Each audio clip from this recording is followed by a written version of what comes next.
Masuk adik, masuk. Atas. Iya, masuk. Iya, udah.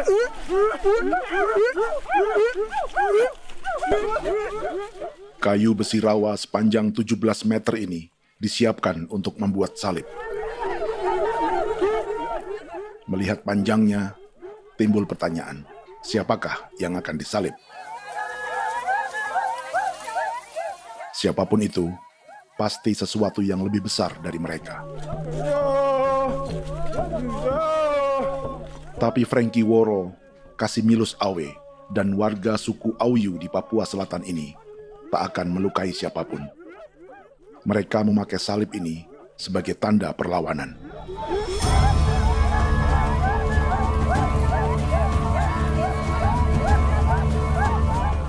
Yang mereka lawan memang lebih besar, yaitu pemerintah Republik Indonesia. Pemerintah sedang mengincar 2,5 juta hektar hutan orang Papua untuk proyek tanaman industri pangan dan energi.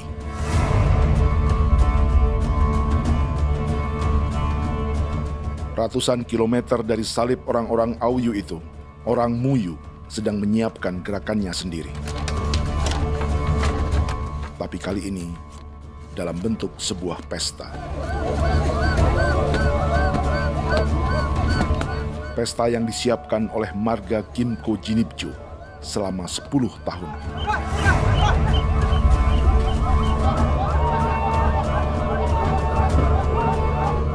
Sosok di marga ini adalah Willem Kimco, orang asli Papua yang tak punya kartu identitas kewarganegaraan manapun.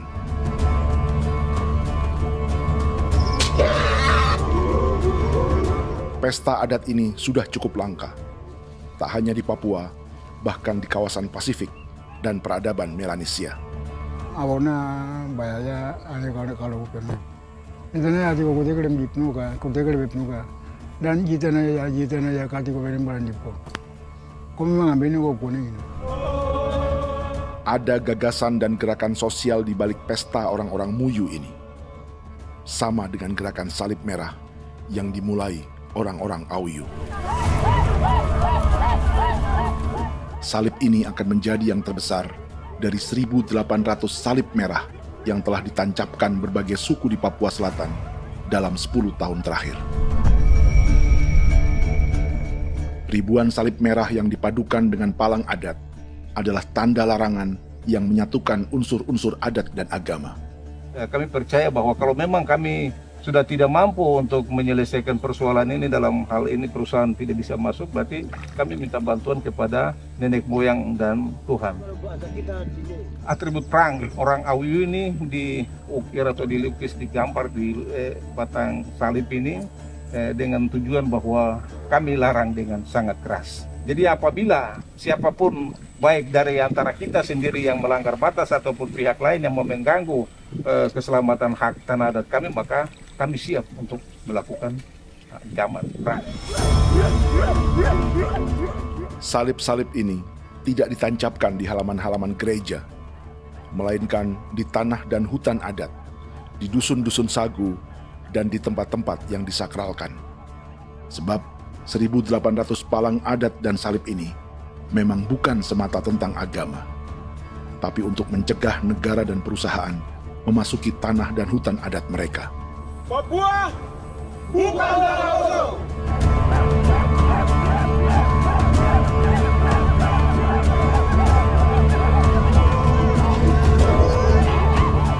Di zaman TikTok ini, kami ingin menceritakan semua ini lewat film yang pendek.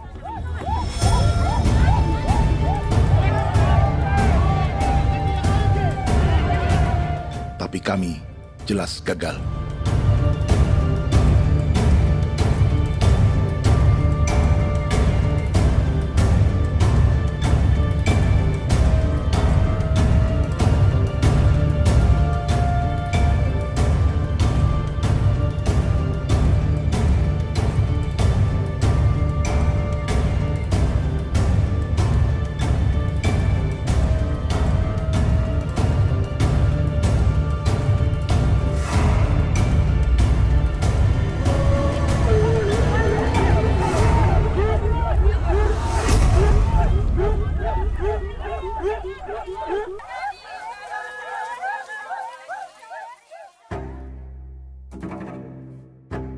Di planet ini, ada 5 pemilik hutan hujan tropis terluas yang tersisa. Kongo di Afrika, Brazil, Peru, Bolivia, dan Indonesia.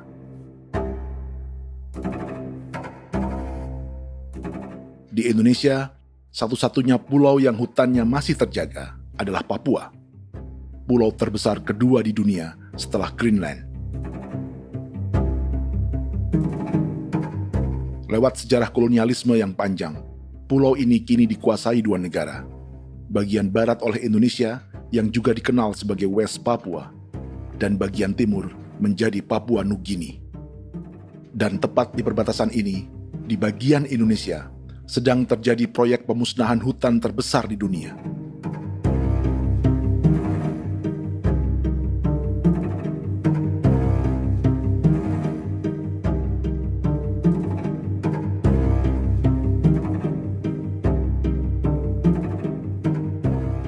Pemerintah Indonesia sedang membuka lebih dari 2,5 juta hektar hutan untuk sawit, tebu, padi, dan peternakan.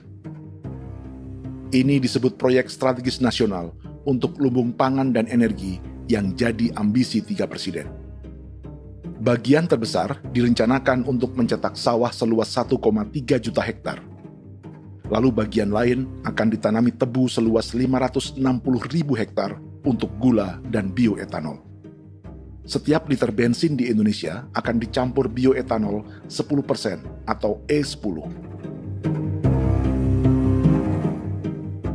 Ada 10 perusahaan di proyek ini, dan semuanya dimiliki oleh 1 keluarga saja.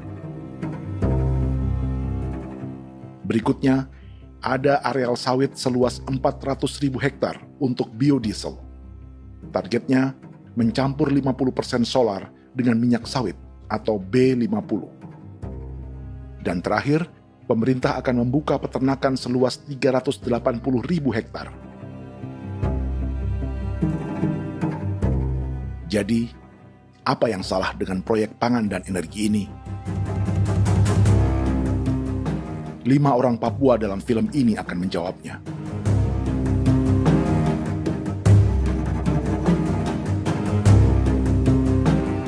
Yang pertama adalah Yasinta Moiwen dari suku Marin.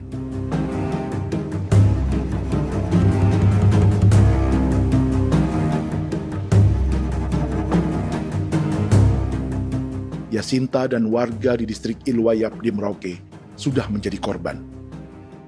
Hutan dan rawa sebagai sumber pangan dan ekonominya telah dihancurkan. Jalan sepanjang 135 km sedang dibuat, dan di kiri kanannya akan dicetak 1 juta hektar sawah. Mereka sulit menolak atau melawan. Salib sudah digeser, masih datang lagi dengan senjata mereka nih. Karena proyek ini juga dijaga tentara. Macam-macam senjatanya.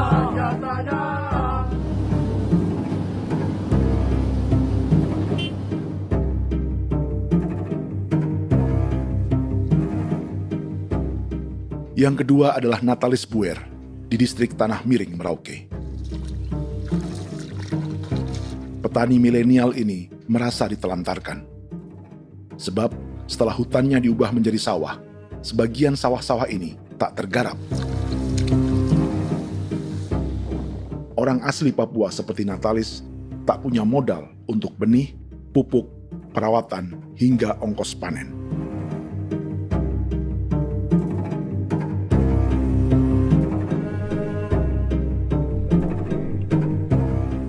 Orang ketiga adalah Vincent Kuipalo dari suku Yenan di distrik Jagebob, Merauke. Vincent dan suku Ye sedang menjadi korban. Hutan adat orang-orang Ye sedang dihancurkan untuk perkebunan tebu dan bioetanol.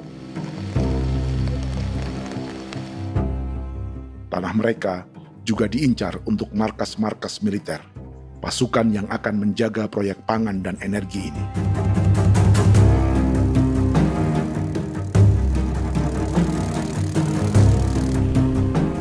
Yang keempat adalah Frankie Woro dari suku Auyu di distrik Fofi, Kabupaten Bovendigul. Hutan dan tanah mereka terancam perluasan perkebunan sawit untuk campuran biodiesel atau B50. Orang-orang dari suku Auyu ini adalah calon korban. Merekalah salah satu pelopor gerakan Palang Adat dan Salib Merah. Meski kadang berseberangan dengan gereja yang mereka anggap lebih mendukung pemerintah dan perusahaan. Mereka bahkan sedang merencanakan gerakan yang lebih besar, dengan salib yang lebih besar. Tanah milik Somu Sobisiba itu bahwa tanah ini diciptakan oleh Tuhan dan memberikan warisan kepada kami. Kami ini hanya hak jaga.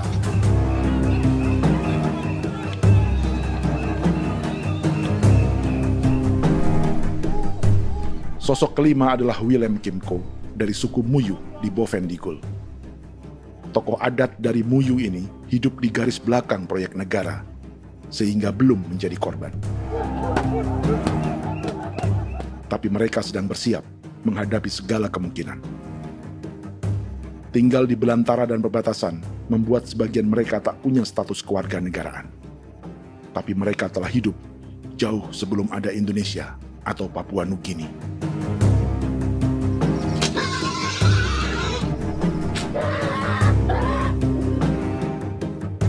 Kelimanya mewakili jutaan orang asli Papua yang sedang terancam eksistensinya. Jika kita merasa kepunahan peradaban Neanderthal di Eropa, Aztec dan Inca di Amerika, atau aborigin di Australia adalah sejarah masa lalu, film ini menceritakan bagaimana pemusnahan sebuah bangsa dan kepunahan sebuah peradaban sedang terjadi di masa hidup kita. Kepunahan bukan karena kerusakan lingkungan dan ruang hidup semata, juga karena dihantam 60 tahun operasi militer.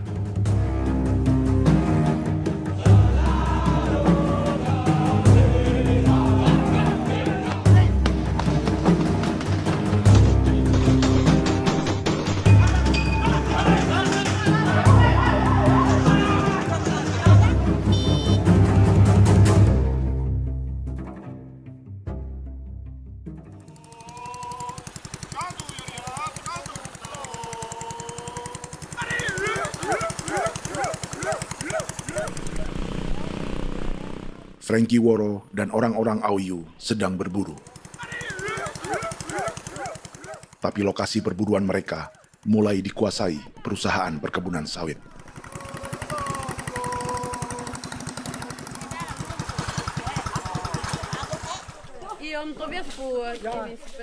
Kita akan menuju arah ke Inabusu. Di sana kami akan masuk di wilayah konsesi perusahaan PT Indo Asiana Lestari, dan di situ ya ada survei-survei mereka yang mereka pernah lakukan, tapi juga kami ada lakukan tanda-tanda saksi di sana.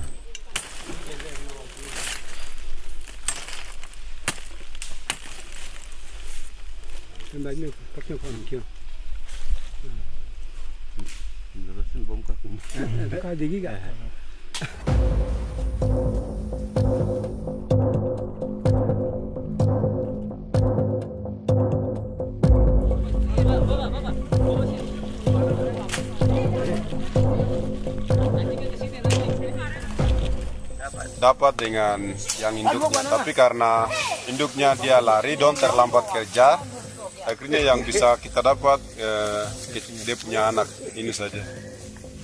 Ini kalau pakai bahan kayak hasil.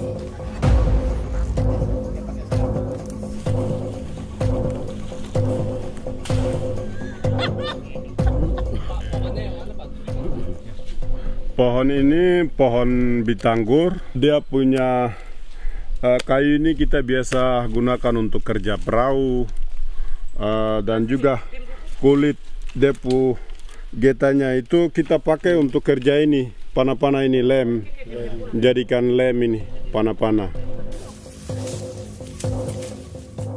Hutan ini adalah supermarket bagi suku Auyu. Juga lumbung pangan atau bank untuk menyimpan deposito kekayaan alam. Hutan juga tempat yang penuh dengan sejarah suku, situs budaya, dan tempat-tempat sakral. Inilah yang sedang mereka pertahankan dari incaran pemerintah dan perusahaan. Untuk semua alasan ini, mereka menancapkan ribuan salib merah.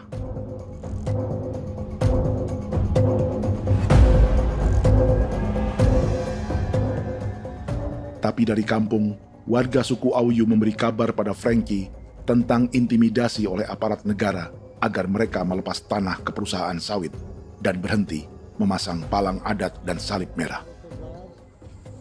Ada beberapa titik yang saya sudah siap, tetapi di sini emergensi dari saya, terutama di Kampung Sokangon, PT Damai Timber. Dia mengganggu saya dengan menggunakan kekerasan maupun pihak hukum.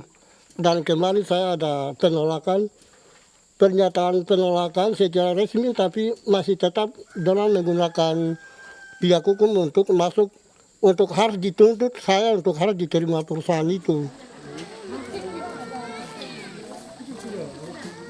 Kita di situ ada 15 marga, tetapi 15 marga juga tidak setuju. Marga-marga siapa yang terima dan marga-marga mana saja yang menolak. Nanti kita lihat dari pertimbangan itu, dan di situ dan kita undang mereka untuk bicara dengan kami. Sebagai sosok yang aktif dalam gerakan, warga Auyu terus memberi informasi lapangan kepada Frankie yang tak selalu berada di kampungnya. Izin pernyataan yang mereka paksa saya untuk tanda tangan itu, tapi sementara saya tidak tanda tangan. Data semua ada di tangan saya. Ya. Baik, kalau gitu itu lebih bagus karena tanda tangan itu yang berbahaya. Iya. Tanda tangan itu yang lebih berbahaya karena sekarang ini modern dan canggih, dan itu yang mereka biasa pakai untuk tipu muslihat. Mereka biasa pakai itu di tanda tangan itu. Betul. Dari Bambisa juga di Sofia dia masuk untuk memaksakan kami marga untuk harus menerima perusahaan itu. Tapi kemarin kami sudah menolak. Babinsa di sini nama bosku. Itu yang sekarang strategi militer yang sekarang mereka pakai. Jadi yang penting masyarakat itu yang benar-benar mau menolak siap dukung ketua marga siapa yang nanti tampil. Ini adalah peta konsesi sawit untuk biodiesel dalam proyek strategis nasional. Dan di distrik Fofi inilah, orang-orang Auyu hidup dari sungai dan hutan. Tapi Frankie di Bovendigul masih lebih beruntung.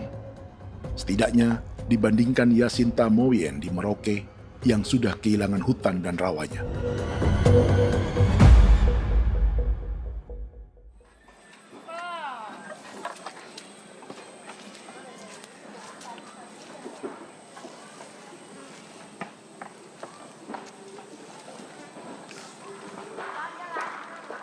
Yasinta dari suku Marin adalah petani sayur di Kampung Wanam, distrik Ilwayap, Merauke. Memanfaatkan lahan yang ada, ia berkebun dan menjual hasilnya ke pasar kampung. Ini ekonomi warga di Wanam untuk menghasilkan uang, lalu memberi barang kebutuhan yang tak bisa mereka produksi sendiri. Tapi kehidupan sebenarnya ditopang oleh ekosistem hutan dan rawa. Inilah sumber pangan utama dan peradaban mereka.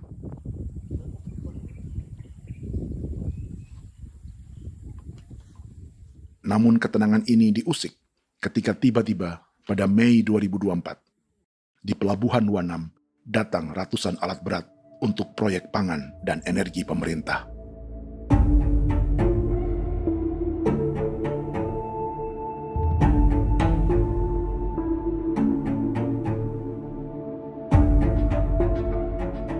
Kami masyarakat setempat kami tidak tahu. Kami kaget pagi-pagi kapal sudah ada di pelabuhan kami.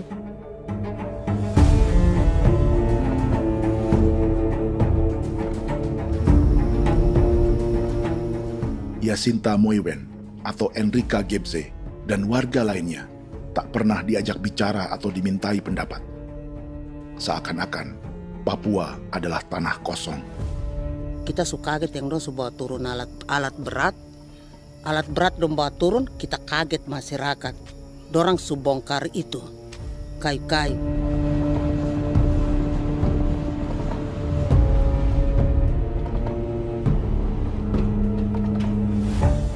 Bersamaan dengan alat-alat berat itu, juga berdatangan tentara Indonesia untuk mengawal proyek pembukaan hutan milik Jacinta.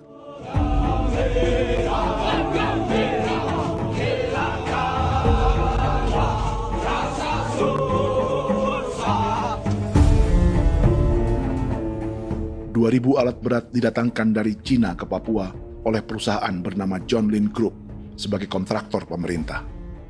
Ini disebut sebagai pesanan eskavator terbesar di dunia dengan nilai 4 triliun rupiah.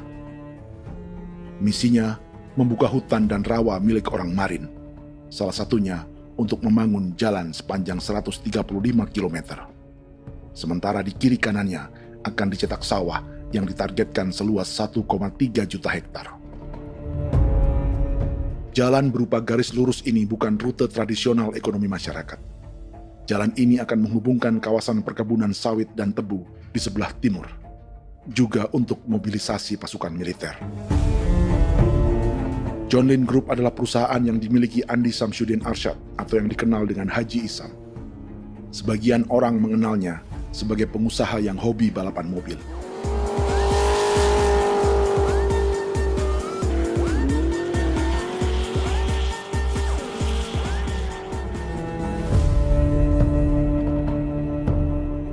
Tapi di Kalimantan, ia berbisnis batu bara, perkebunan sawit, pengolahan karet, penerbangan, perkapalan, dan biodiesel. John Lin Group kini juga menjadi pemilik perkebunan tebu dan pabrik gula terbesar di Indonesia. Sayapnya melebar dari Kalimantan hingga ke Bombana, Sulawesi Tenggara. Perkebunan tebu, pabrik gula, dan industri bioetanol inilah yang juga sedang dikembangkan di Papua. Foto ini adalah momen ketika Isam bersama kerabatnya, Menteri Pertanian Amran Sulaiman dan Menteri Pertahanan Syafri Samsudin meluncurkan program biodiesel atau B50 di Kalimantan Selatan. B50 artinya setiap 1 liter solar, 50%-nya akan dicampur minyak sawit. Perusahaannya, PT John Lin Agroraya, menjadi salah satu pemainnya.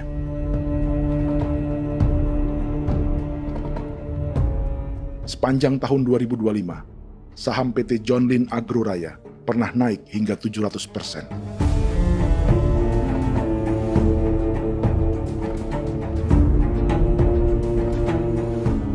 Perusahaan sawitnya yang lain, PT Pradiksi Gunatama, sahamnya bahkan pernah naik 4.000% hanya dalam 1 tahun. Dari harga saham ini saja, nilai kekayaan keluarga Isam diperkirakan mencapai 100 triliun rupiah lebih, menjadikannya salah satu keluarga terkaya di Indonesia dan salah satu pemain penting industri bioenergi. Dan di Papua Selatan inilah sebagian sawit-sawit untuk mendukung program B50 akan ditanam. Inilah tanah orang-orang Wambon, Muyu, Marin, Yei, atau Auyu seperti Frankie Ward.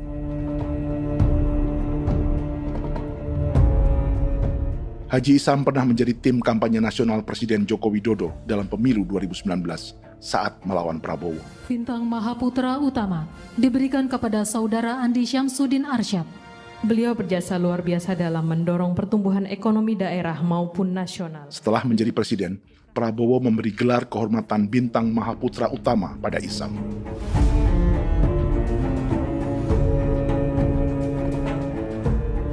Sejumlah menteri Prabowo, juga kerabat dan orang-orang yang pernah bekerja di perusahaan Isam.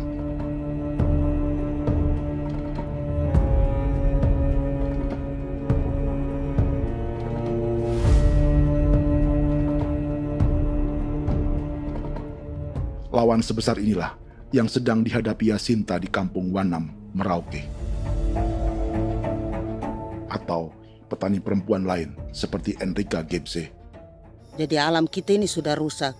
Jadi kita itu biasa jalan dari sini tuh harus pasang jerat di situ, harus cari makan di situ lagi.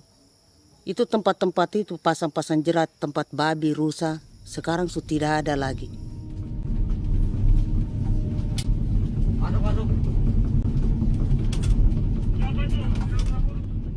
Rekaman ini memberi gambaran bagaimana Kasuari kehilangan rumah di bekas hutan dan rawa yang telah dibabat.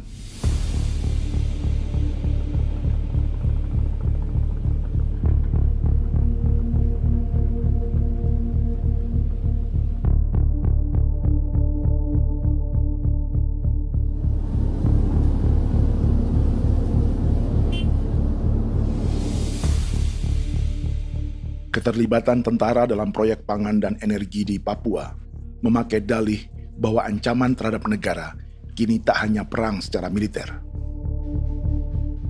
tapi juga melalui pangan dan energi. Kementerian Pertahanan pun terlibat karena proyek ini dianggap operasi militer selain perang. Jadi tugas kamu adalah menjaga sumber cadangan pangan nasional. Macam-macam senjatanya, Proyek ini menambah panjang alasan mempertahankan kehadiran tentara di Papua dalam 60 tahun terakhir. Saat ini, jumlah tentara Indonesia di Papua mencapai 56.000 personel, atau ada 1 tentara untuk setiap 100 orang Papua. Bandingkan dengan rata-rata nasional, di mana hanya ada 1 tentara untuk 696 penduduk Indonesia.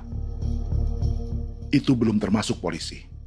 Artinya, 1 orang Papua dijaga lebih banyak senjata dari rata-rata penduduk Indonesia.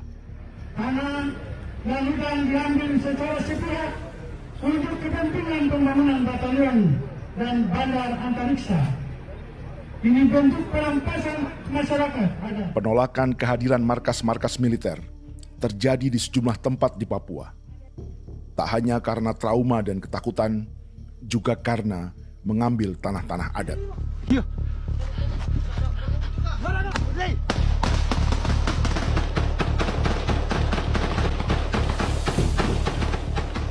Salah satu alasan mengapa militer terus ditambah di Papua, karena masih ada perlawanan dari Organisasi Papua Merdeka atau OPM selama 50 tahun terakhir. Ayo. Tapi kekuatan militer OPM diperkirakan hanya 1.430 personel dan 360 pucuk senjata. Selebihnya, mereka menggunakan senjata tradisional.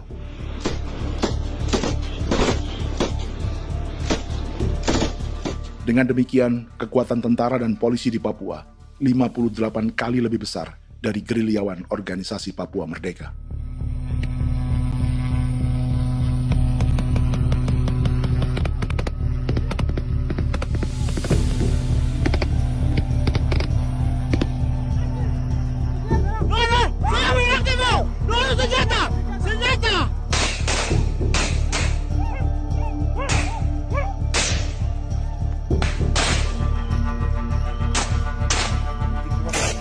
Sebagian tentara berada di garis depan pertempuran, tapi sebagian besar lainnya terlibat operasi non-tempur menjaga proyek pemerintah dan investor swasta.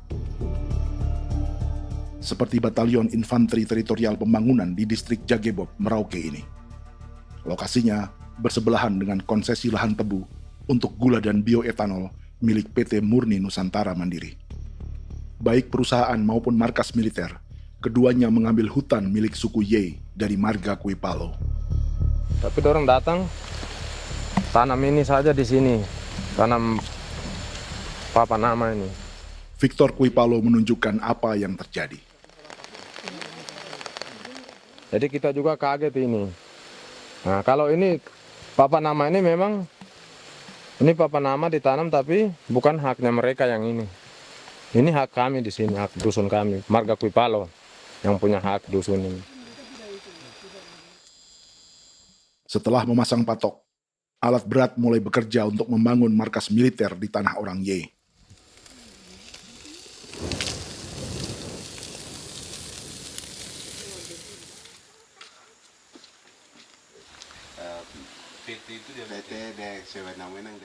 Kehadiran markas militer mengkhawatirkan warga yang pernah mengalami trauma. Takut kenapa?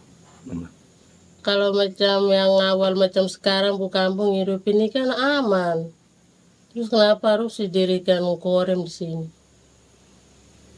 Bukankah dengan adanya Korem semakin aman ada tentara di sini? Kalau untuk kampung kayaknya tidak bisa aman kalau ada tentara, paling masyarakat dipukul itu ini. Kalau kampung hidup begini malah saya sejahtera dan saya punya masyarakat. Apa pernah ada pengalaman buruk sebelumnya dengan tentara di daerah sini? Ada yang cerita waktu pos-pos di sini tuh di 13, 12 itu zaman katanya Patimura. Memang kasihan. Malah kita punya orang ini yang dianiaya betul, dipukul. Disuruh kerja bakti tidak mau atau lama mencari, namanya kita pangkur sagu itu butuh waktu 1 minggu. Kalau lama begitu ya paling diseret apa pukul itu. Operasi militer Indonesia di Papua dimulai tahun 1962 lewat Operasi Trikora. Tapi perlawanan bersenjata pertama di Papua baru dilakukan tahun 1965 di Manokwari. Nanti tanggal 1 Mei jam 12.30 pemerintahan di Irian Barat mutlak akan jatuh di tangan.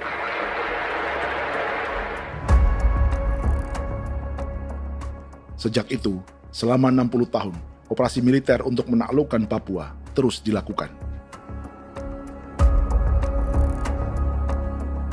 Salah satu operasi militer paling berdarah adalah Operasi Wibawa untuk memenangkan Indonesia dalam jajak pendapat tahun 1969. 643 orang tewas di Paniai. Lalu disusul 4.146 korban tewas antara tahun 1977 hingga 1978.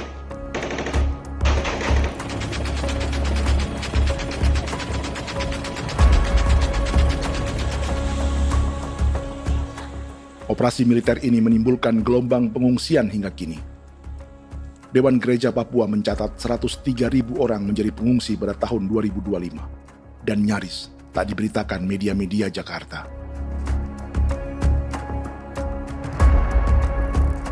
Jumlah pengungsi terbesar tercatat di Nduga yang mencapai 20.000 jiwa. Banyak di antaranya yang sedang hamil, seperti Jubiana, salah satu pengungsi Nduga. O tagarik mesikagi be muguruk berselari di namen wane gosel bigari me egirik menene an nimbo mesle bok selar nene wam dak yak lek prak de oi gore bangal no so ndak lo yo nandam yanet ndang no yat de nanen di ko nerwa membri wal marwa egirik mener wa tri bel no semana o ngal siya kaya ber kumbik nyak masala ore na me wo gosuluk ri namen wani go semane kuman nak wani wani ndemo golok ndak mesri namen bre golok wanak no semana ne be minit waru ra kana bi nindige war de mino pragit de laina bulan Maret April yana mana kantan barak na lire na bam ne Jubiana lalu menamai anaknya Pengungsi Kogoya. Selain Jubiana, juga ada Emma dari Maibrat yang melahirkan di hutan. Sampai di kampung gini, katanya bilang ada tentara yang bangun jembatan. Nah, capek itu juga pun masih tahan. Kembali lagi ke hutan lagi. Seperti itu sampai saya jatuh di tengah jalan. Orang sampai terbanting di kayu semuanya. Berasa sakit begitu. Melengkapnya tuh Domika Serli, pengungsi Wako. Masyarakat sipil dari kampung Aitrem sementara mengungsi karena kampungnya sementara dikuasai oleh TNI Polri. Seratusan ribu pengungsi di Papua saat ini jauh melampaui jumlah yang mengungsi ke Papua Nugini tahun 1984, yaitu 10.000 orang karena menghindari operasi militer.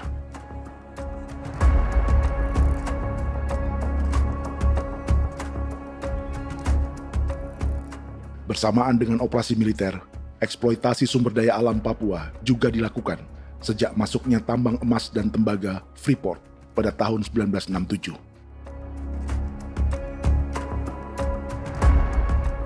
Disusul perkebunan sawit awal tahun 1980-an. Lalu ada perburuan buaya untuk diambil kulitnya. Sebelumnya, ada eksploitasi gas alam di Teluk Bintuni, pencarian besar-besaran kayu gaharu, atau pembukaan hutan tanaman industri. Ini belum termasuk perburuan dan perdagangan ikan arwana di selatan Papua, penebangan kayu merbau dari hutan-hutan Jayapura, emas di Blok Wabu Intan Jaya, bahkan nikel di pulau-pulau kecil Raja Ampat. Dan kini, dalam skala yang belum pernah terjadi dalam sejarah, Papua dipaksa mencetak sawah, tebu untuk bioetanol, dan sawit untuk biodiesel.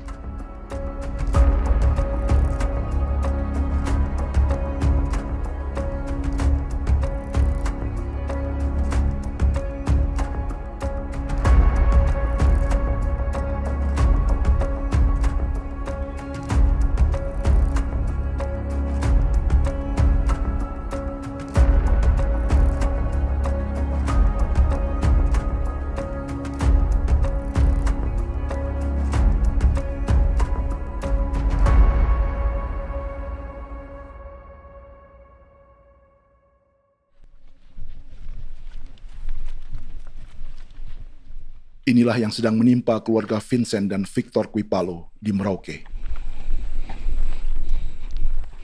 Hutan mereka diambil untuk markas militer dan industri perkebunan, PT Murni Nusantara Mandiri. 1 dari 10 perusahaan yang diberi konsesi untuk menanam tebu dan memproduksi gula serta bioetanol seluas 52.000 hektar.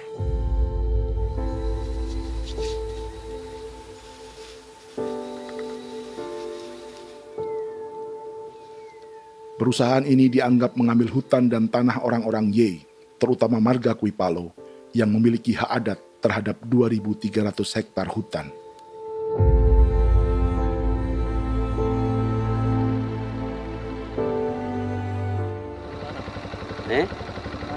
Tentara?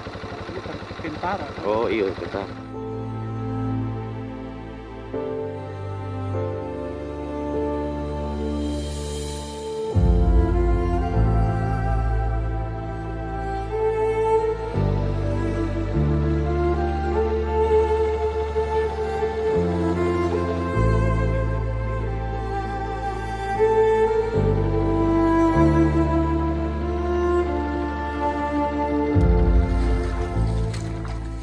Keluarga Kuipalo sedang melihat apakah perusahaan semakin mengancam tanah mereka.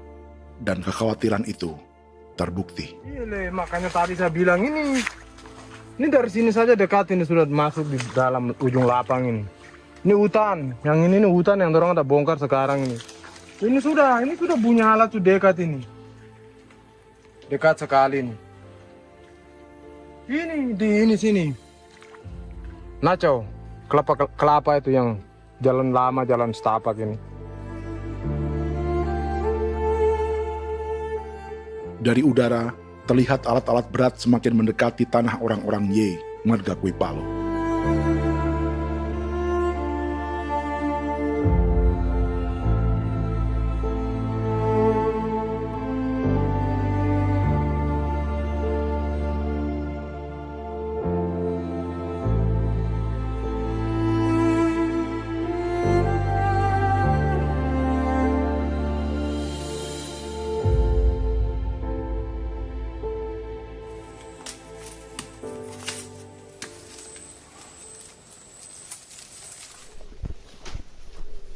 Keesokan harinya, Victor dan kerabatnya memberi tanda cat merah di pohon-pohon yang berada di batas tanah mereka.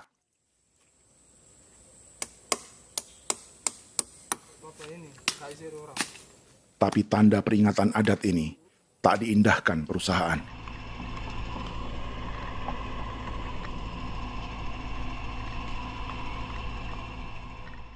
Dua bulan kemudian, perusahaan tetap memasuki tanah marga Kuipalo. Sama. Kami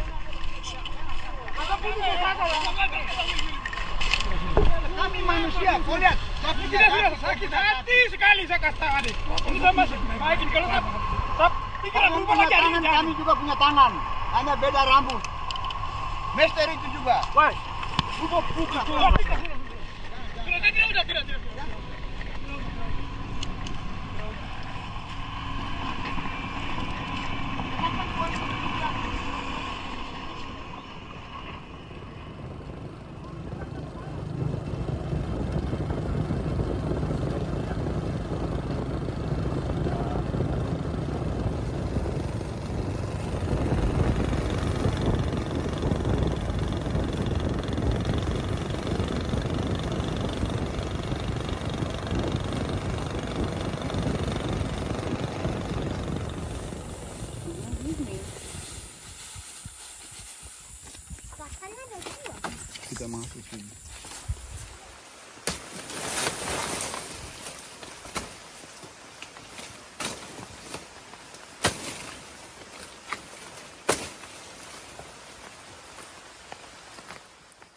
Jadi ya untuk itu seperti saya katakan tadi, apakah lebih baik kita tidak usah ada kah atau bagaimana, kita pisahkan, pisahkah dari negara ini kah? Jangankan tuh, saya kemarin bicara sama Daniel, datang sama saya dengan persoalan Kodam ini. Saya bilang, Pak Daniel, kalau lebih baik saya ngungsi ke Papua Nugini. Dia bilang, aduh Bapak jangan begitu. Ya memang, kalau tidak bisa menghargai kami, lebih baik pilihan yang itu yang saya memilih. Lebih baik saya pindah dari sini. Saya mengungsi ke Papua Nugini, di negara tetangga. Masih di laut. Apa? Oh, ini. Saya bilang sama Kapolsek, Pak, Agustus ini, 17 Agustus saya tidak kasih naik bendera merah putih. Saya bendera ada, nanti saya taruh di meja. Bendera saya ada. Karena saya punya pikiran percuma kita ini merasa bahwa kita hidup di bawah naungan merah putih. Ternyata merah putih tidak lindungi kami. Tidak anggap kami sebagai kami rakyatnya. Dia lambang negara.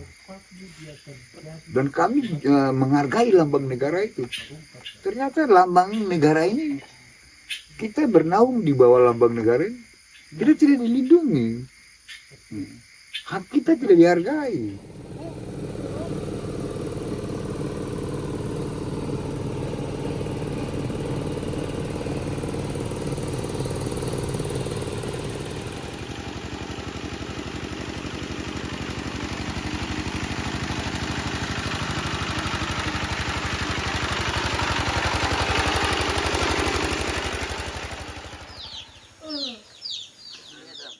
Marga Kuipalo dari suku Ye terus mendapat teror dan intimidasi agar melepas tanah mereka yang hanya dihargai Rp300.000 per hektar. Tapi mereka tidak berjualan tanah. Makanya mama itu tidak suka untuk lepas tanah. Untuk apa? Baru di dalam hutan itu ada obat-obat tradisi. Itu sudah Kalau macam ada sayur juga, kita ambil sayur yang dia tumbuh sendiri. Jadi kita ini mau kemana, kalau itu sudah digusur, ya habis. Kita ini jadi penonton. Jangan sampai kita ini duduk minta di jalan. Jadi kita tidak mau seperti itu. Makanya tanah itu kita tidak melepas. Tapi mungkin orang lain tuh dia senang saja. Lebih baik saya pegang uang merah dulu. Saya bisa beli-beli itu ini.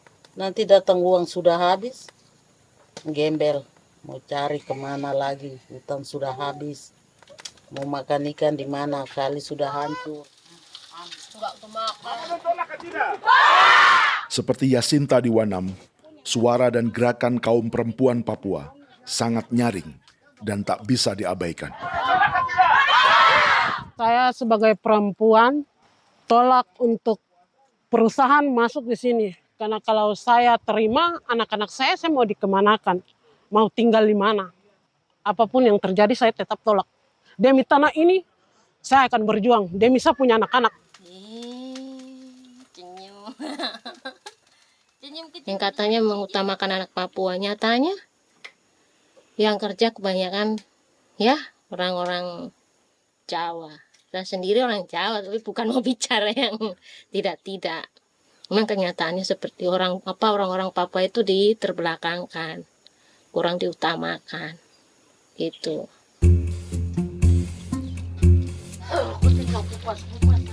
Proyek food estate seperti mencetak sawah, bukannya tak diikuti warga Papua.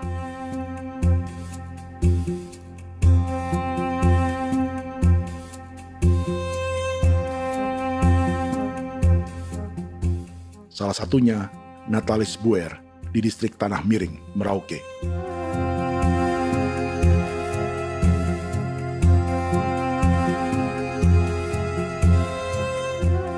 Setelah menghabisi hutan, pemerintah Indonesia mencetak sawah untuk tanaman padi karena beras mulai menjadi makanan pokok menggantikan sagu. Sebagian besar penggarapnya adalah warga transmigran yang datang sejak era 1980-an. Bahkan petani transmigran sudah ada sejak Belanda membuka proyek padi kumbe di distrik Kurik. Lokasi yang sering jadi langganan pejabat Indonesia memamerkan sawah di Papua.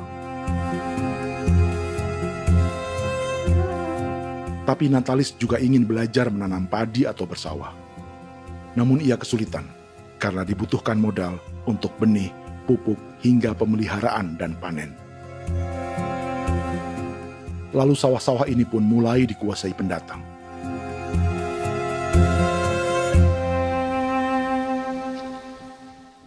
Tapi sejauh ini di kampung kami ini yang saya lihat memang ada kelompok kami punya di sini yang sudah tergabung dalam Gapoktan, kemudian masuk dalam optimalisasi lahan. Tapi menurut saya anak asli yang punya lahan di sini. Mereka tidak punya. Pemerintah dalam hal ini adalah Kementerian Pertanian bersama-sama Kementerian Pertahanan yang dalam hal ini pada garis di bawahnya adalah TNI Angkatan Darat, memberikan support yang maksimal kepada masyarakat khususnya di Merauke dalam rangka. Saya kemarin habis 9 juta. 9 juta ya? Iya, 9 juta karena dia sudah tidak dipakai toh. Ya. Perempuan Papua seperti Filomina juga mau bertani.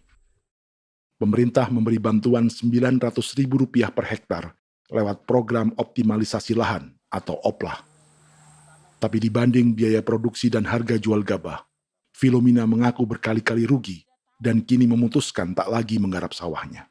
Terus kita harus cari uang untuk kombeng. Betul. Karung kita beli. Karung beri sendiri lagi. Tenda kita beli. Ini dari yang offline ini don tidak siapkan. Tidak ada. Tidak ada ya, jadi mama don sendiri. Itu yang saya udah bilang, 900.000. Itu modal untuk kerja sawah ini. Mulai dari kerja sampai nanti panen. Panen. Wih, ngeri sekali. Iya, lucu toh? Tidak dapat itu. Betul, Mam. Kalau disuruh tanam ubi berhektar-hektar, mari datang. Kita tahu cara rawatnya bagaimana, iya. Tanamnya bagaimana, tanam model bagaimana supaya hasilnya model begitu. Kita tahu. Kalau yang ini kan kita baru belajar. Sebagian hutan milik warga Senayu di Merauke sudah dibuka untuk sawah dan kebun tebu oleh PT Global Papua Abadi. Proyek pertanian ini dikerjakan oleh Kodim Merauke. Mereka melepas sebagian tanah karena ingin belajar bertani. Saya punya nenek moyang tidak ajar saya tanam padi. Tapi saya mau berubah. Generasi saya yang berikut ini besok lusa tidak bisa makan pisang, sagu. Namun program optimalisasi lahan yang dijanjikan dengan berbagai bantuan tak dirasakan Filomina. Obat rumput beli, obat padi beli, jonder kita bayar, bahkan bibit masih kurang, cari bibit lagi beli. Jadi saya memang kalau program pemerintah saya sama sekali saya tidak suka. Baku tipu saya.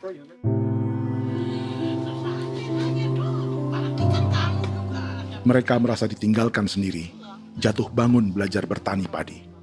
Sementara sumber pangan dan air yang semula mudah didapat, kini telah berganti sawah dan kebun tebu. Dulu kita masih bisa jalan, nanti masak di kali, pakai air kali. Minum pakai air kali. Sekarang, kok mau masak? Tidak ada air. Air sudah susu, mau minum tidak bisa. Sudah dengan obat. Drone semprot tebu itu saja drone. Drone yang semprot. Saya lihat di itu. Jadi kita bukan drone yang terbang di atas untuk disemprot. Iya, itu semprot obat. Dong lempar pupuk di bawah ya dia mengalir ke kali. Mengalir ke kali, ke rawa-rawa.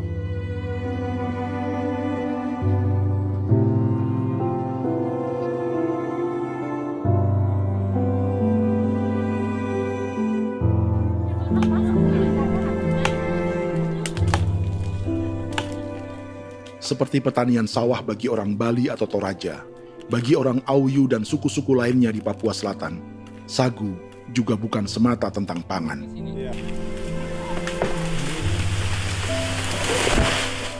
Bagi orang Auyu dan Marin, sagu adalah kerabat, sosok orang tua, sosok nenek moyang yang harus dijaga dan dilindungi. Lagi bikin apa mama ini mama? Pakai toko itu sagu.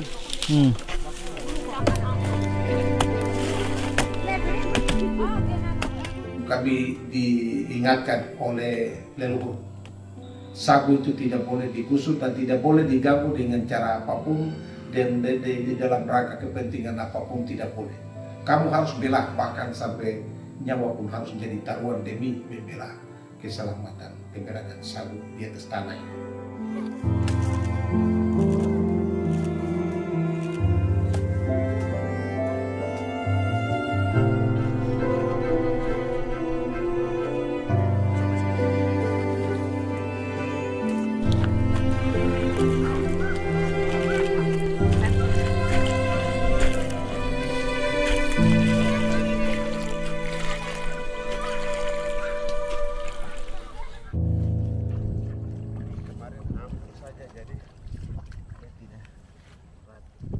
Menurut Natalis, pemerintah di Jakarta mendefinisikan lumbung pangan semata urusan beras dan mencetak sawah. Sebenarnya orang Papua itu bukan tidak bisa bertani. Kami tanam ubi itu bagian dari pertanian. Nah, pertanian yang dimaksud oleh pemerintah itu harusnya selalu, itu kalau bisa pemerintah harus spesifikkan. Pertanian apa yang dimaksud? Pertanian tanam padi atau pertanian tanam ubi, petasan dan lain-lain. Ini yang harus dispesifikkan dulu. Begitu, sehingga tidak menjustifikasi kami orang asli Marin bahwa kami tidak bisa bertani. Bukan. Kami buka kebun besar-besar di sana, bahkan bermeter-meter, ratus-ratus meter pakai sekop, bukan pakai ekskavator, tapi ini pakai skop. Itu pertanian, begitu. Bagi Natalis, alih-alih memaksimalkan sawah-sawah yang sudah ada untuk petani Papua, pemerintah selalu membuka hutan baru, seperti dikerjakan perusahaan John Lynn Group dan melibatkan tentara. Padahal, sejarah keterlibatan militer dalam proyek food estate atau cetak sawah adalah sejarah kegagalan yang bertubi-tubi 4 presiden selama 30 tahun terakhir.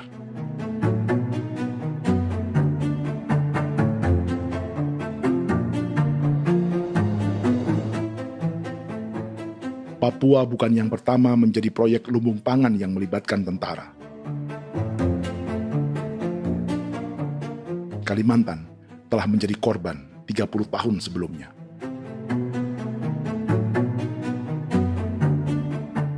Ini adalah bekas hutan yang sudah dibuka di Pulang Pisau, Kalimantan Tengah. Tahun 1996, di era Presiden Jenderal Soeharto, ia menghabisi 1 juta hutan di lahan gambut untuk mencetak sawah demi memenuhi ambisi swasembada beras, bukan swasembada pangan. Hutan tropis Kalimantan dihabisi dalam skala yang belum pernah terjadi dalam sejarah. Di bawah rezim militeristik, tak ada yang berani melawan keinginan Soeharto, termasuk orang Dayak seperti Kuneng.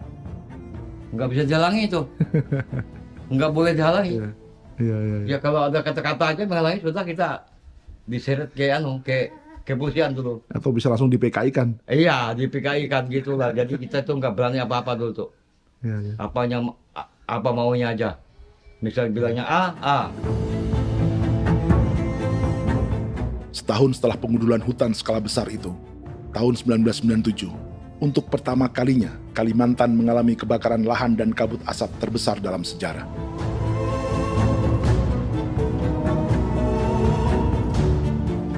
Sebagai ilustrasi, ini kondisi kabut asap tahun 2015.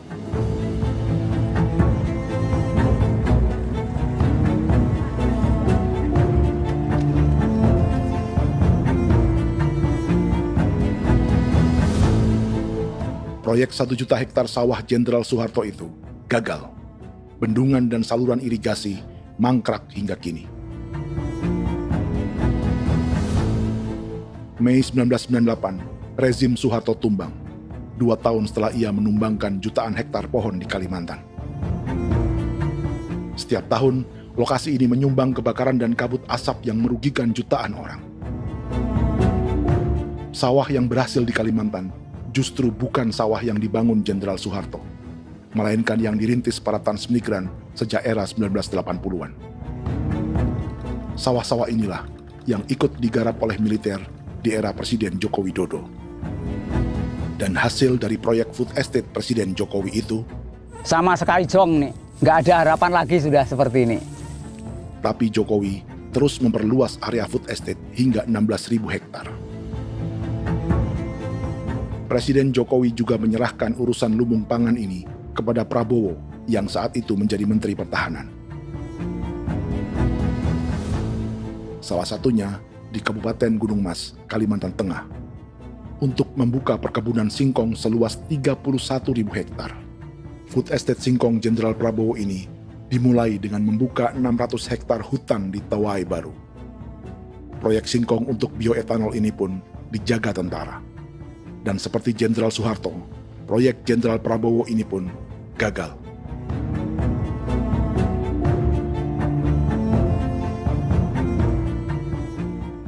Dengan reputasi ini, Joko Widodo dan Prabowo justru sedang membuka 2,5 juta hektar di Papua.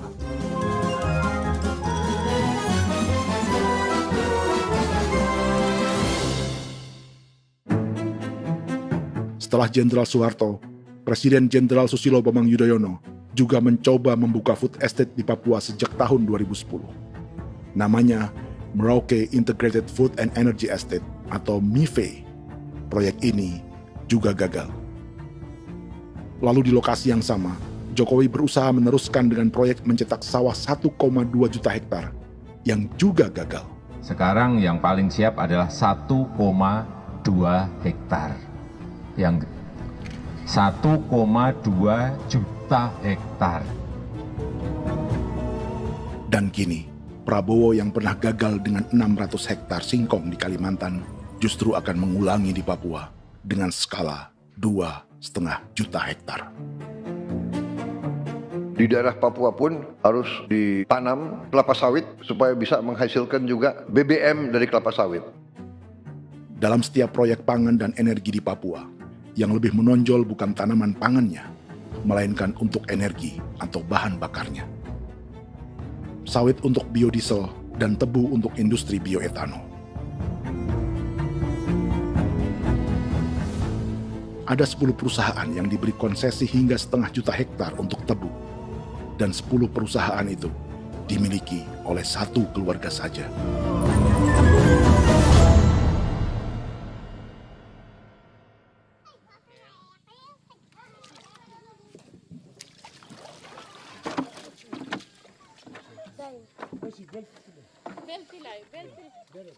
Para perempuan Auyu di Bovendigul akan berangkat memancing.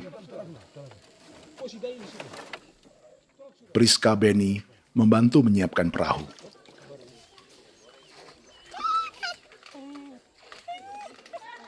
Mereka akan mengumpulkan bahan pangan di hutan untuk persiapan acara penancapan salib merah berikutnya.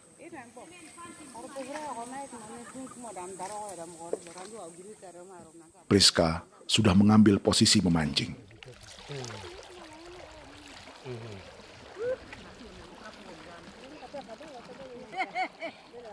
1.800 salib merah telah dipasang di wilayah adat berbagai suku di Papua Selatan untuk menghalau perusahaan sawit dan tebu.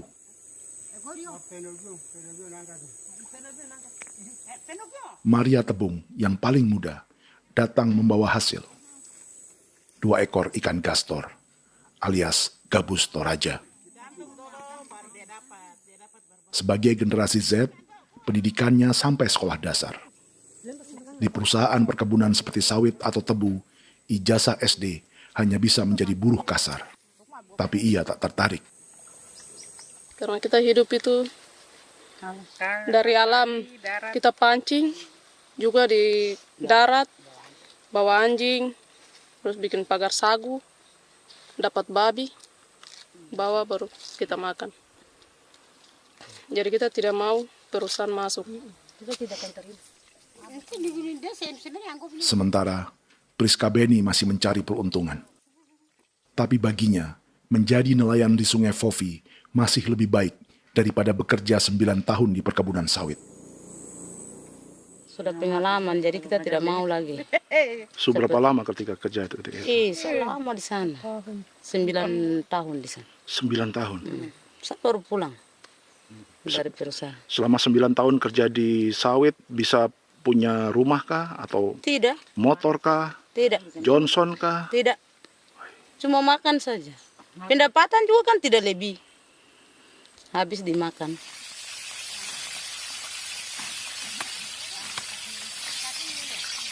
Satu minggu libur berapa hari? Tidak libur. Minggu tetap kerja? Tetap kerja. Tidak bisa ke gereja? Hari Minggu kerja. Hari Minggu juga kerja. Dia tidak mengenal agama perusahaan itu. Di grup perusahaan sawit Korindo, Priska digaji 2 juta rupiah per bulan dan tinggal di mes karyawan. Tapi gaji itu dipotong bahan makanan atau BAMA rata-rata 1 juta rupiah setiap bulan. Korindo adalah grup perusahaan yang salah satu usahanya adalah hutan tanaman industri dan sawit di Bovendigul dan Merauke. Di Papua, mereka memakai bendera PT Tunas Sarwa Ema. Perusahaan ini pernah memberi bantuan pada Keuskupan Agung Merauke. Keuskupan Merauke belakangan mengeluarkan pernyataan mendukung proyek strategis nasional di Papua. Umat Katolik yang memprotes sikap gereja tersebut ditangkap polisi. Jadi selama 9 tahun tidak bisa nabung? Tidak. Makan saja. Makan saja. Makan saja. Menabung bagaimana? Keperluan banyak. Sudah sampai. Habis di anak-anak uang sekolah. Uang 1 juta itu mana sampai. Mau nabung juga tidak cukup. Sudah pengalaman, jadi kalau di sini perusahaan mau masuk tidak.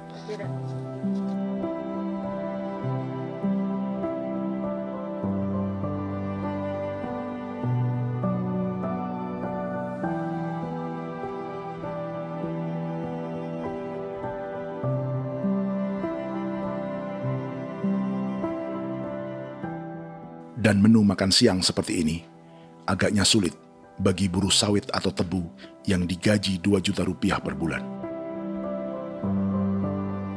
Generasi Z seperti Maria Tebung atau generasi milenial seperti Priska Beni punya matematika ekonominya sendiri. Sawit untuk biodiesel atau tebu untuk bioetanol tak akan ada bedanya bagi mereka.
Perkebunan tebu 1,5 juta hektar di Merauke adalah ide 3 presiden untuk menggenjot penggunaan bioenergi sebagai campuran bahan bakar fosil.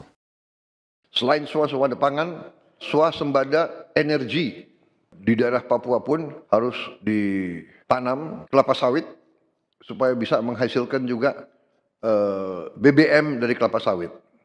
Juga tebu menghasilkan etanol. Singkong, kasava juga untuk menghasilkan etanol. Bioetanol adalah bahan bakar nabati atau tumbuhan yang dapat dicampur dengan bensin. Sama dengan program biodiesel yang mencampur solar dengan minyak sawit. Pertamina saat ini sudah menjual BBM bioetanol dengan campuran 5% yang dipasarkan dengan merek Pertamax Green 95. Tapi pemerintah ingin menaikkan kadarnya menjadi 10% atau E10. Maka ke depan kita akan mendorong untuk ada E10 Kemarin malam sudah kami rapat dengan Bapak Presiden. Bapak Presiden sudah menyetujui untuk direncanakan mandatori 10% etanol. Idenya untuk mengurangi ketergantungan pada bahan bakar fosil yang diimpor dan menimbulkan polusi.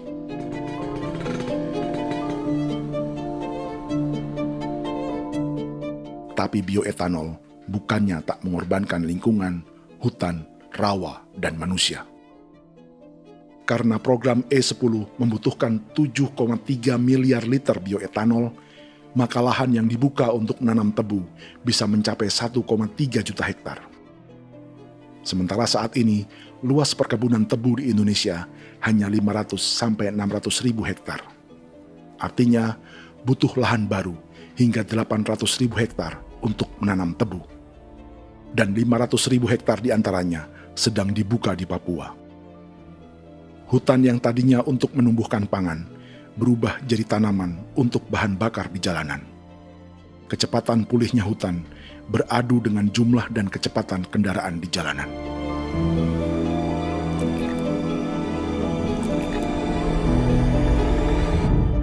Dahaga terhadap energi tak pernah bisa dipuaskan.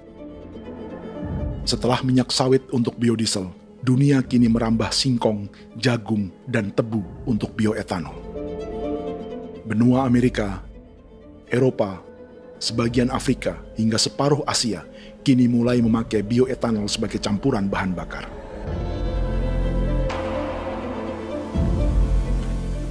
Selain perebutan lahan, masa depan dunia juga dibayangi semakin mahalnya harga pangan karena persaingan antara perut manusia dengan tangki kendaraan.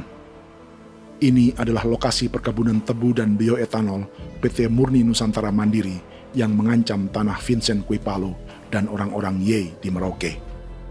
Beberapa kilometer di selatan adalah PT Global Papua Abadi yang mengancam tanah orang-orang Muyu dan Marin. Dua perusahaan ini adalah bagian dari 10 perusahaan yang mendapat konsesi lahan untuk tebu dan bioetanol di Merauke. Batas konsesi mereka bahkan sama dengan batas negara Indonesia dengan Papua Nugini. Salah satu ciri bahwa peta konsesi ini dibuat di Jakarta dari atas meja. Sama seperti kolonial Inggris dan Belanda ketika mereka membagi Pulau Papua dengan garis lurus pada abad 19. Seakan Papua adalah tanah kosong. Bedanya, meski peta konsesi ini mengatur batas 10 perusahaan, tapi perusahaan-perusahaan ini sebenarnya dimiliki oleh satu keluarga saja. Ini nama 9 dari 10 perusahaan tebu dan bioetanol di Merauke, Papua. 99% saham mereka dimiliki sebuah perusahaan bernama PT Merauke Nusantara Manis. Sementara 1% sisanya dimiliki PT Merauke Gula Mandiri. Tapi saham kedua perusahaan ini dimiliki PT Merauke Sugar Group. Dan perusahaan ini, 90% sahamnya dimiliki pengusaha bernama Angelia Bonaventure Sudirman, serta perusahaan bernama Zico Trust dan Resource Harvest. Lalu 10% lainnya dikuasai PT Papua Energi Abadi, yang pemiliknya adalah Dudi Christian dan Angel Madeline. Sekarang, mari kita lihat siapa mereka. Angelia Sudirman adalah keponakan dari salah satu konglomerat sawit Indonesia, Martias Fangiono. 9 perusahaan di Papua ini berada di bawah bendera Merauke Sugar Group. Dan Merauke Sugar Group hanya satu dari 7 grup perusahaan milik keluarga Fangiono.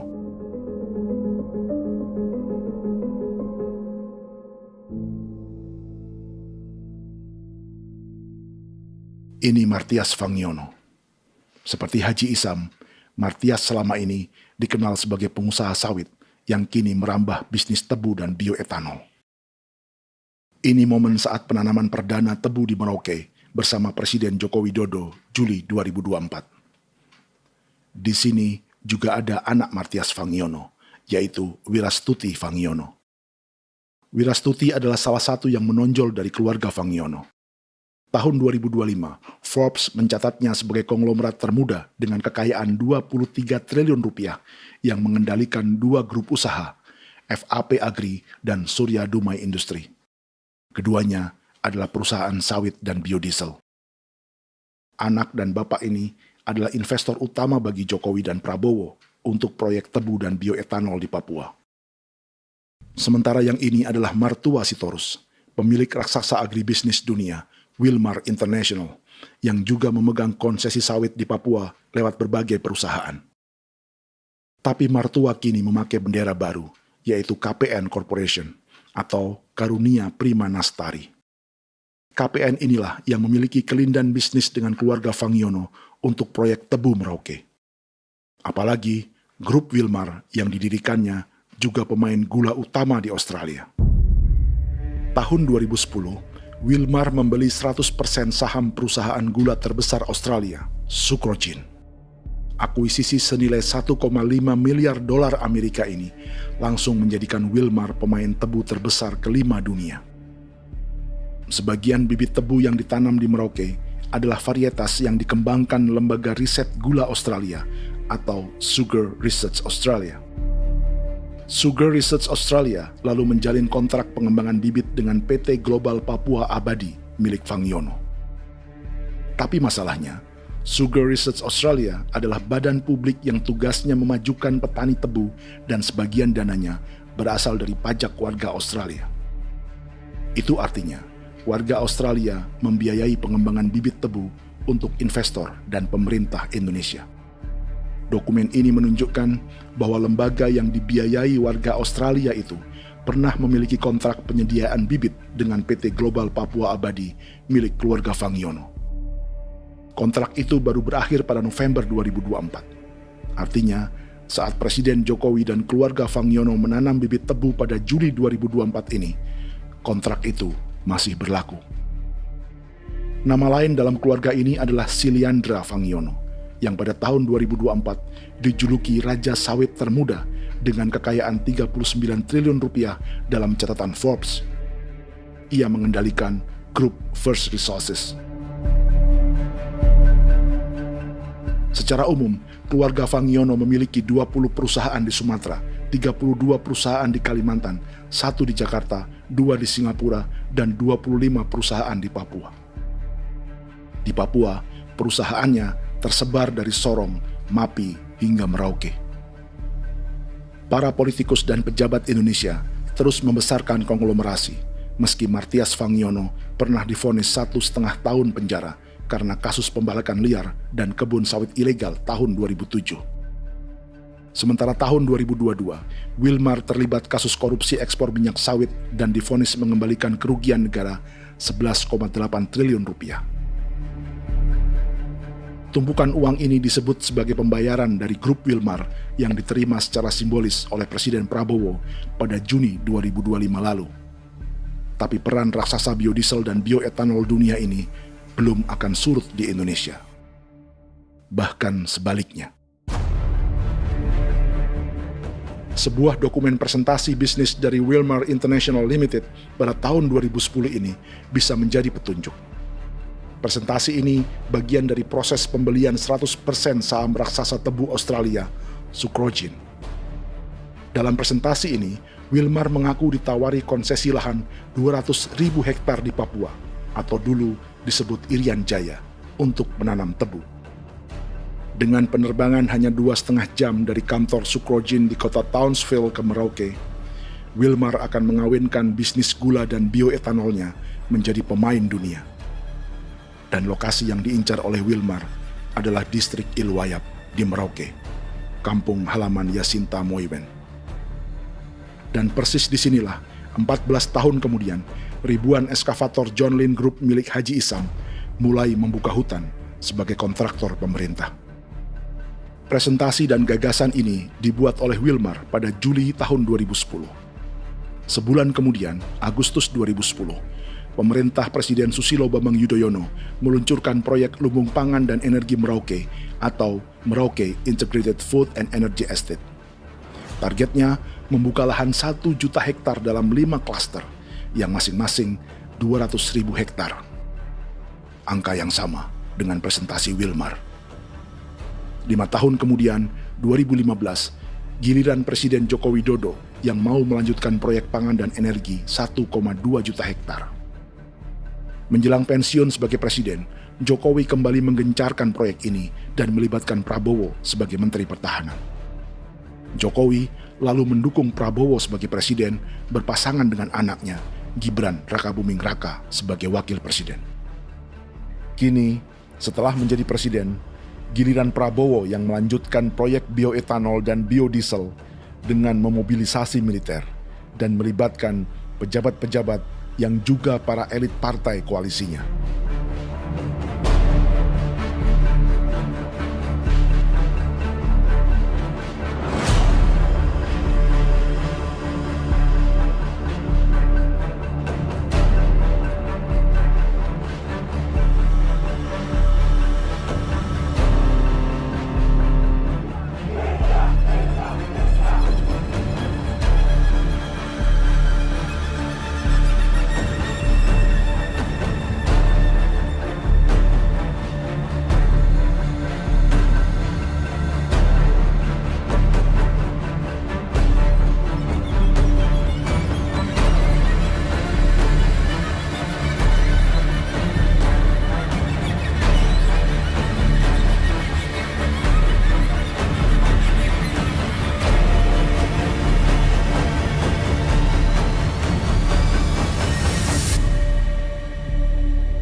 Tahun lalu, hutan-hutan di Pulau Jawa dalam waktu singkat berubah menjadi perkebunan tebu di bawah rezim kolonial Belanda.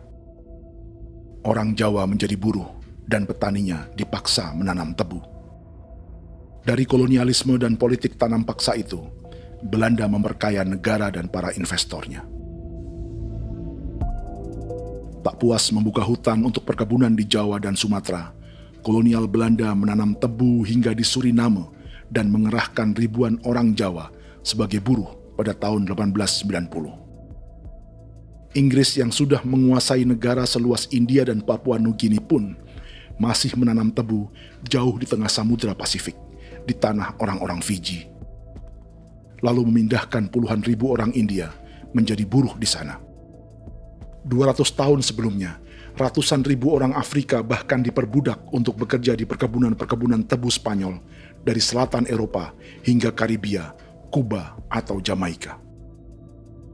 Jika dulu tebu menjadi gula atau emas putih, kini cerita kolonialisme tebu berlanjut di Papua untuk bahan bakar nabati atau bioetanol. Dan seperti semua cerita tentang kolonialisme, akan ada yang berpesta dan ada yang membayar. Dalam setiap cerita pesta kolonialisme, baik di Jawa, Karibia, atau di Papua, selalu melibatkan para elit lokal, dari pejabat, perwira, hingga agamawan. Tapi dalam setiap kolonialisme, juga selalu ada cerita tentang mereka yang mempertahankan diri dan melawan.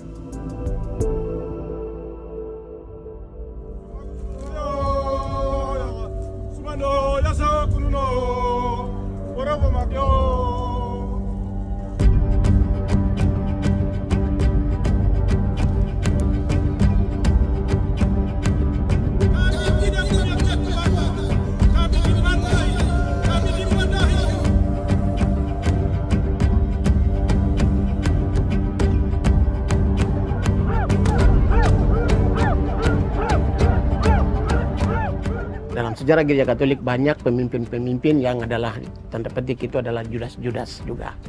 Jadi itu sudah pasti karena itu adalah manusia. Nah, satu sisi sebagai manusia dalam perjalanan digoda, apalagi ada dalam posisi-posisi jabatan ya mungkin banyak tawaran-tawaran lain, lalu disitulah terjadi pergeseran keberpihakannya kepada misi gereja tadi itu untuk umat, untuk mereka yang tertindas.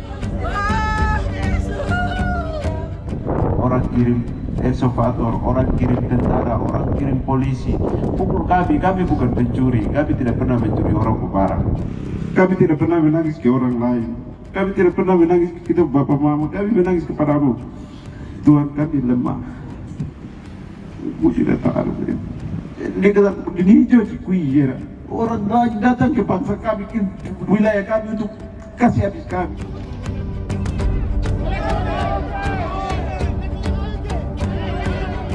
Kimam Dehi, Ya Kimam Dehi, Bono Ya Hadigul Dehi, Bono Ya Hadigul Dehi. Kita buat saksi seperti begini untuk menolak perusahaan apapun yang masuk di tanah kami. Kalau kita kasih, kita bikin rusak sekarang, kita punya generasi berikutnya mau dapat kemana. Jadi kita nyatakan sikap di sore hari ini, kami tolak. Apa yang dilakukan pemerintah untuk PSN adalah kejahatan. Pemerintah bagian dari kejahatan, aktor perusak dan pembunuh terhadap negara, terhadap alam, hutan, terhadap manusia. Jadi negara jadi aktor pembunuh. Jadi Pilatusnya siapa? Negara, pemerintah Jakarta ini. Tanah Wiu bukan kosong. Masyarakat adat kami masyarakat. Perusahaan tolak. Biar asal.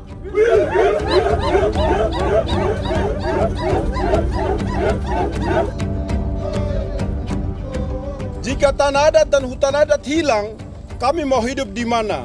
Maka di sini saya mau bilang, negara jangan tipu-tipu kami lagi.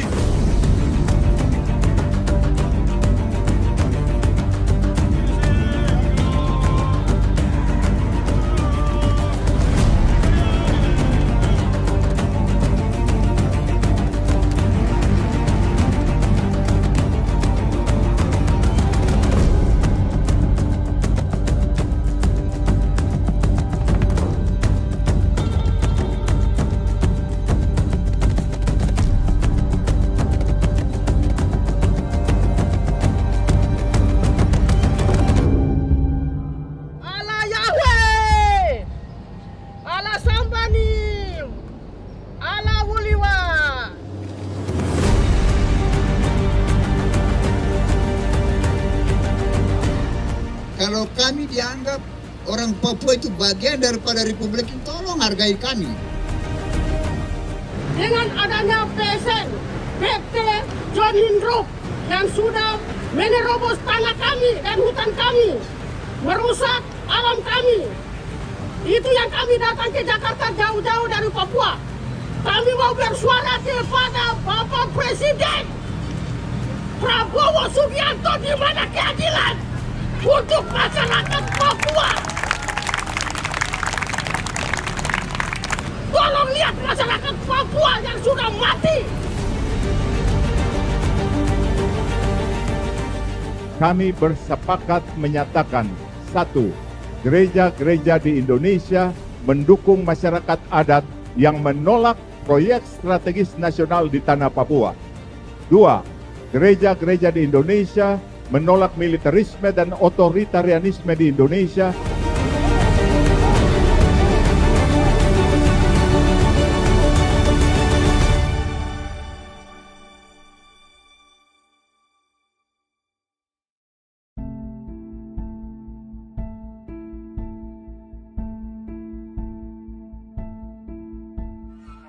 Kita sering merasa banyak hal buruk sudah jadi cerita sejarah.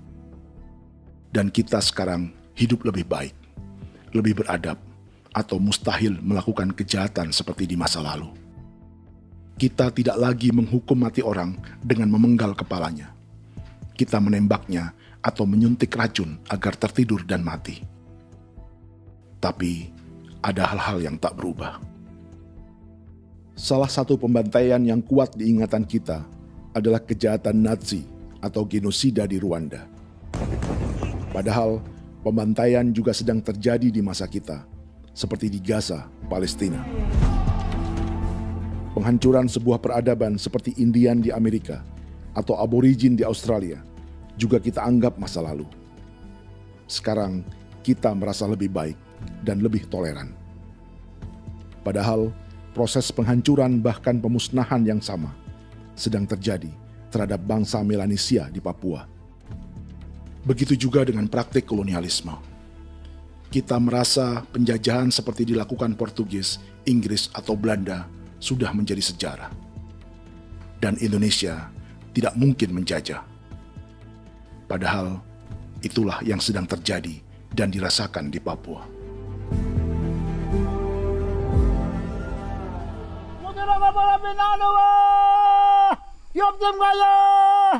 Kawatang Maya, Upaka Maya, anak dia mana nama. Jalannya sejarah ini disadari Willem Kimco di pedalaman Bovendigol, Papua. Hidup terpencil dan tak tersentuh urusan negara bukan berarti selalu aman.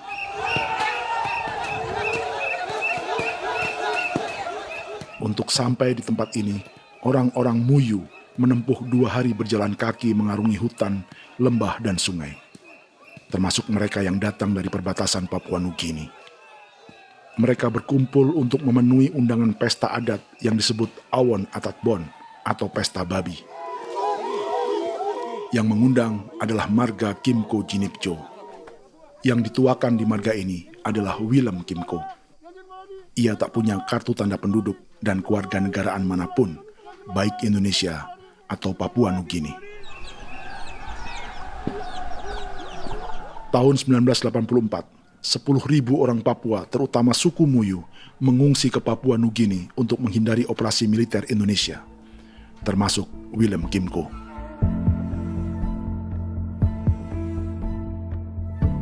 Apa yang membuat pesta adat ini istimewa?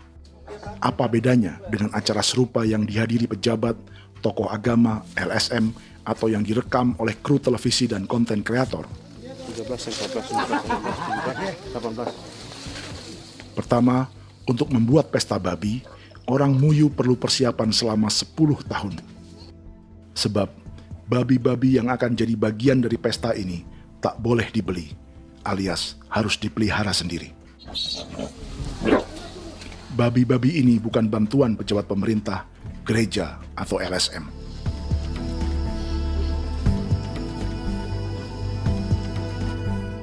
Yang kedua, babi-babi ini tidak dipelihara di kandang. Jadi punya nama babi ini kah? Harimau. Harimau? Harimau. Dia kulit dengan ini bulu di harimau, macam harimau begitu kan, kasih nama harimau. Setelah diberi nama, mereka dilepas liarkan di hutan sejak kecil. 10 tahun kemudian, jika tiba saatnya pesta, para pemburu akan mencari mereka di dalam 479 hektar hutan milik marga Kimco. Suku atau marga lain tak akan mencurinya di hutan, karena mereka sudah punya babi dan wilayah masing-masing. Itu artinya mereka harus tetap menjaga dan mempertahankan hutannya agar babi-babi bisa hidup.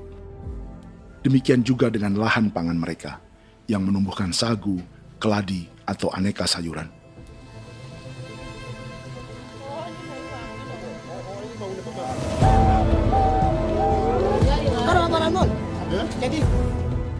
Yang ketiga, dalam Awon Atatbon atau pesta babi, binatang ini tidak dimakan secara gratis.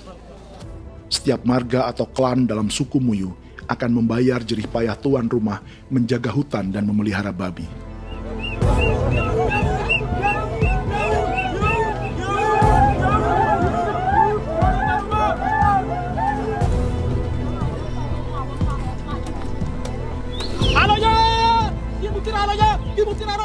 Ini seperti arisan untuk menjaga budaya dan lingkungan. Bagian dari budaya dan ekonomi timbal balik yang ditandai dengan siklus memberi dan menerima.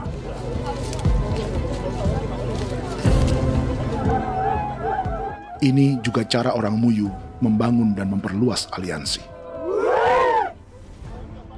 Awon bet begul bet, ulan yau kandoet, asat bet anani, asat bet jenek liganani, oh ado amten anani, menini tene yage, kepo ke mau kau di mana, kepo ke mau mayat nih, kep tetek mau yang kep kan bet wini ke iftore wen, ne tene ya kadek nih, oke, kepo nanti kutu oke mau kepo ke pasar kutu orang nih. Kene man gini wane wanjo. Koko kati bolon ya bengo. Koko kuning bolon ya. Jika Willem Kimco dan marganya bisa menjaga hutan dan wilayahnya, marga lain ikut diuntungkan sebagai sebuah ekosistem. Demikian juga sebaliknya. Alasan keempat, mengapa pesta babi ini memiliki tempat khusus dalam peradaban orang Muyu, karena Willem Kimco khawatir peradaban mereka akan punah, menyusul ancaman terhadap ekosistem dan hutan. Setiap marga atau klan harus mengkonsolidasi diri dan membangun aliansi.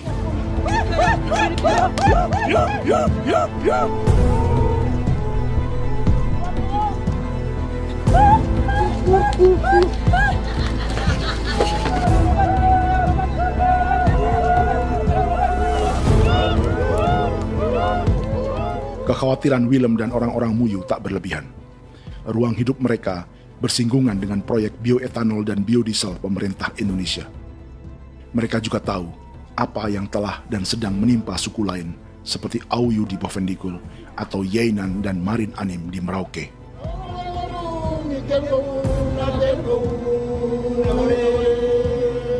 Jika suku-suku lain menggunakan palang adat dan salib merah sebagai gerakan perlawanan, orang-orang Muyu memakai pesta babi untuk mempersiapkan diri dan konsolidasi. Sebab, berbeda dengan saat mengungsi tahun 1984, kali ini yang datang ke tanah orang-orang Muyu tak hanya tentara, juga alat-alat berat bersama para pebisnis pangan dan energi. Mau ke Palu, mau datang.